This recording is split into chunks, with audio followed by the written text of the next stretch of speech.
Chapter 1. Hadley set down her bag and looked up at the massive 3D projection in the marketplace center.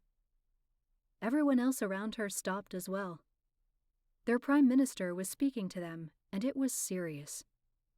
The young man had a very solemn tone to his voice despite his words. Fellow citizens of Hogo, it is with great pleasure that we welcome the goddess of humanity into our hearts. Many people around Hadley gasped, and for good reason. Why should we have to practice an alien religion? The Prime Minister did not stop speaking as he couldn't hear the outrage, and even if he could, maybe he wanted to get through what he had to say as quickly as possible, like a punishment. A temple will be resurrected for the goddess of humanity. Make no mistake, citizens of Hogo, this is a proud day for us. This will put us on the galactic map. I wish you all a pleasant day. Thank you for listening. Rejoice in Hogo, the future of humanity. Then the transmission disappeared from the noonday sky as if it had never been there. Hadley looked at the others around her. Everyone was in shock. There was silence, then whispers that continued their crescendo, until most people's voices were loud and raised in anger. The whole reason we left Earth was to live how we want to. This isn't freedom. A man beside her shouted. If I wanted to be Alliance, I would move there, another young woman exclaimed. They can't make us do this, an old man said.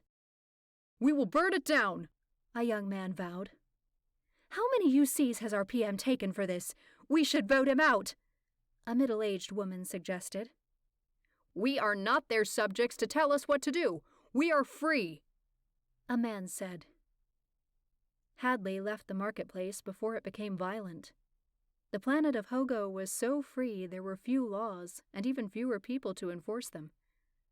She walked through the busy little city that was forbidden for any kind of transport or vehicle and came to her small home, not 2 alleyways away from the city limit.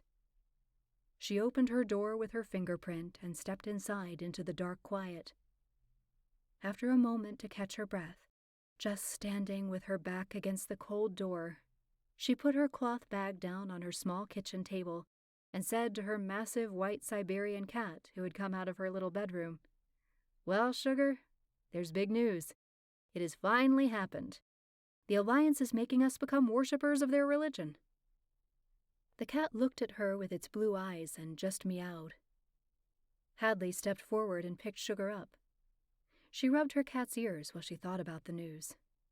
I'm sorry I didn't buy you any treats. I was overwhelmed by everyone's reactions. You know I don't like crowds and people. I'll go back to the market later.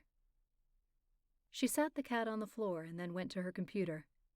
She had a few messages there. Some from Earth, from family and friends she had left behind 1 year before, and another from her boss at Your Architecture. Hadley, I am sure you have heard the news now. I can now tell you that Yor has accepted the temple project. It was all confidential before the announcement. As per Alliance protocol, human men are not allowed to contribute to the building. I am taking you off the City Hall project and on to the Goddess of Humanity Temple.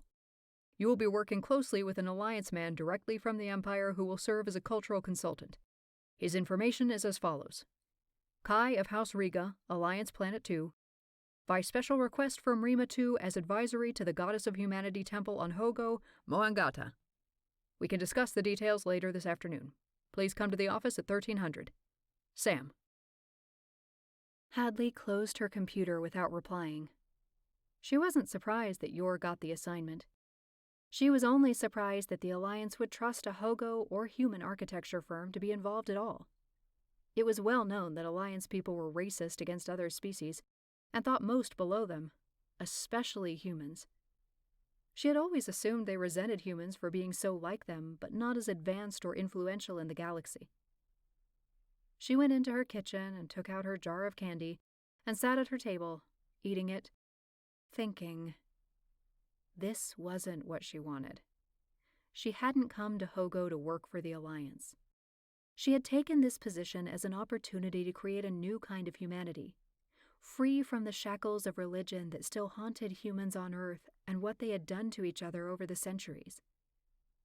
The name of Hogo's capital city Moangata, meant the reflection of moonlight in the water. It was symbolic that they would be a better reflection of humanity. However, Hadley doubted they could do that if they were under the Empire's influence. Not only would this temple serve as a symbol to the galaxy that Hogo was under the Empire's thumb, but what was worse, her name would be associated with it. Would she be considered a traitor to Hogo? She wondered. Mindlessly, she ate the whole jar of candy and then took a deep breath. She reconciled herself to the project for now.